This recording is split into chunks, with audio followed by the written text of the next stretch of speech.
finding spot technology. Okay, I'm Belinda. Probably most of you know me. I'm up from London today with a little group of fellow Londoners. So it's a sort of north-south thing, but the whole of the UK is joining up on this issue, I can safely say. I've been campaigning on this issue for about the last 6 years. And during that time, a lot has happened. We've gone from one localised campaign up in Scotland with a few tiny mini-campaigns around that were not joined up, to a big anti-child abuse movement, I can safely say, throughout the whole country by now. We are still quite disparate groups, located obviously by geography, separated by geography, but very much all joining up and saying, whenever I go to any group, everybody says the same thing, and the public around them are saying the same thing, that we do not like child abuse in any shape or form. We like it the least of all the bad issues in the society. And I think it's time that it should be the key issue in any general election. And this is my message in April 2015. We've still got 4 weeks to go. What if this suddenly bubbled up in a very nasty way for all those candidates? We can do it. We can still do it. There's everything still to play for at this stage. And don't anybody out there be deceived by the fact that there's about 50 people here today. I've just gone round and I've counted you all. Yes, 50, that's pretty good. On a Sunday, Easter Sunday, when most people are at home with their families, enjoying the holiday, to have 50 people in the town centre of any town is quite an achievement. And for every 50 people that's here, there's 100 or 200 people behind them, supporting them just in this very locality, in the Nottingham, Peterborough and the central Midlands area. And the issue today is one lady in prison, Melainie, name very familiar to everybody here, and beginning to be throughout the country, because Melainie is a symbol of exactly what the society needs and has not got enough of, and that's why her name is so prominent. We need more Melanies, we need more whistleblowers, we need more witnesses, we need more people with courage to speak out.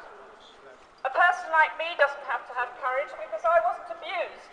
Some people say I don't qualify to be speaking at all about child abuse, but I can tell you that I have suffered from what I've heard and what other people have told me about their abuse.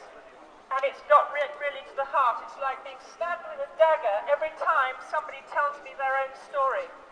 And I cry the night after I hear such stories, and I can't sleep. And I'm sure most people feel the same. Normal people all over this country, I'd like to think, feel the same. So why can't we reach them? And that's something that I've been pondering about quite a lot. Why don't we reach the mass of the public? Because everybody feels like me. It distresses them in a way which they cannot compare with any other distress about the suffering of their people, that small children should be abused, sadistically tortured by cruel people, laughed at sometimes as well, while they're suffering and crying. They're laughed at. You know, the people who are doing these things are sadists. They're not the same as normal people. They're inhuman. They're lacking some basic element of humanity. However they got to be like that, we don't know, and that's another issue.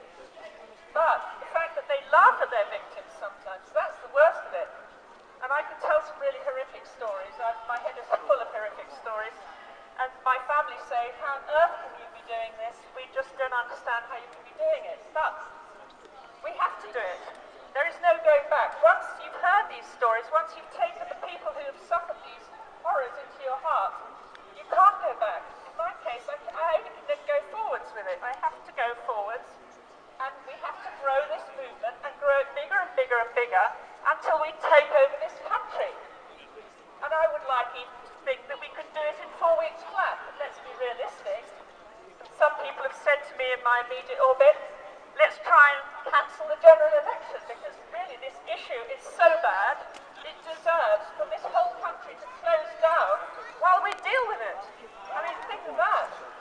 You know, this is the next generation. This is 1 in 10 possible children. Some people say 1 in 6 people being abused now. What kind of society will we have in 20, 30 years' time when all those people who've been abused grow up, and so many of them, that the social services, such as they are, or the welfare services, or the therapeutic services, the medical services,